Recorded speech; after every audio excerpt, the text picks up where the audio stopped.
बच्चों, इस वीडियो में हम शब्द व्यवस्था के दो भेद जो बच गए थे उनके बारे में पढ़ेंगे। उत्पत्ति या स्रोत के आधार पर शब्द के भेद को पढ़ेंगे और रचना या बनावट के आधार पर शब्द के भेद को पढ़ेंगे।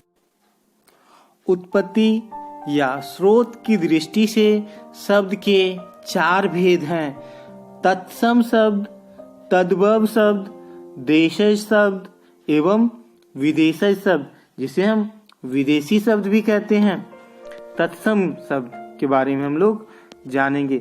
संस्कृत भाषा के वे शब्द जो हिंदी में अपने वास्तविक रूप में प्रयुक्त होते हैं उन्हें हम तत्सम शब्द कहते हैं। दूसरे शब्दों में तत् मतलब उसके और सम समान, यानी वे शब्द जो संस्कृत भाषा से हिंदी भाषा में बिना किसी बदलाव के ले लिए गए हैं उन्हें हम तत्सम शब्द कहते हैं। सरल शब्दों में हिंदी में संस्कृत के मूल शब्दों को तत्सम शब्द कहते हैं, जैसे कवि, माता, विद्या, नदी, फल, पुष्प, पुस्तक, पृथ्वी, क्षेत्र, कार्य, मृत्यु आदि।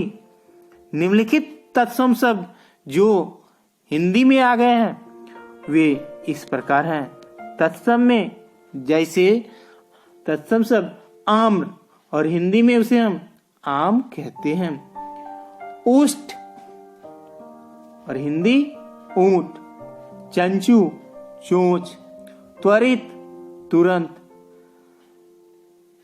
सलाका सलाई,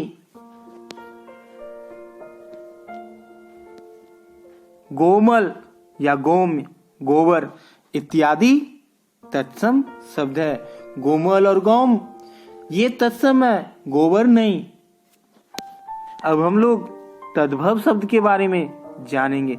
ऐसे शब्द जो संस्कृत और प्राकृत से विकृत होकर हिंदी में आए हैं तद्भव कहलाते हैं। दूसरे शब्दों में संस्कृत भाषा के ऐसे शब्द जो बिगड़ कर अपने रूप को बदलकर हिंदी में मिल गए हैं तद्भव शब्द कहलाते हैं। या दूसरी पर जो शब्द संस्कृत भाषा से थोड़े बदलाव के साथ हिंदी में आए हैं वे तद्भव शब्द कहलाते हैं।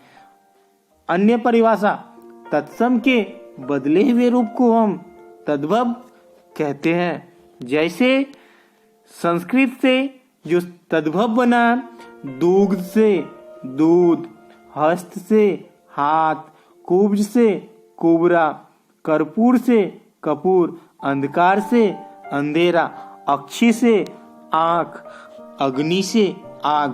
तो बच्चों हमें ध्यान देना है, अग्नि तत्सम शब्द के अंतर्गत आएगा और आग तद्भव के अंतर्गत आएगा। दोनों का अर्थ समान ही होता, अग्नि और आग दोनों का अर्थ समान होता है। तत्सम अगर कहेंगे तो अग्नि और तद्भव कहेंगे तो आग। मयूर और मोर दोनों का मतलब समान ही होता, एक ही होता है, लेकिन तत्सम का जब प्रयोग करेंगे तत्सम शब्द का तो मयूर कहेंगे और तद्भव का मोर कहेंगे। इसी प्रकार जब हमें तत्सम शब्द का प्रयोग करना है खेत के लिए तो क्षेत्र कहेंगे और तद्भव का प्रयोग करना है तो खेत कहेंगे। देशज शब्द, इसे हम देशी शब्द भी कहते हैं। देश प्लस जो अर्थात देश में जन्मा।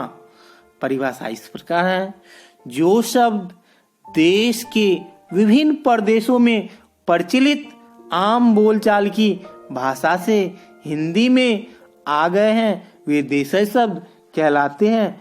दूसरे शब्दों में जो शब्द देश की विभिन्न भाषाओं से हिंदी में अपना लिए गए हैं उन्हें देशज शब्द कहते हैं। सरल शब्दों में पुरानी परिभाषा है ये, देश की बोलचाल में पाए जाने वाले शब्द देशज शब्द कहलाते हैं।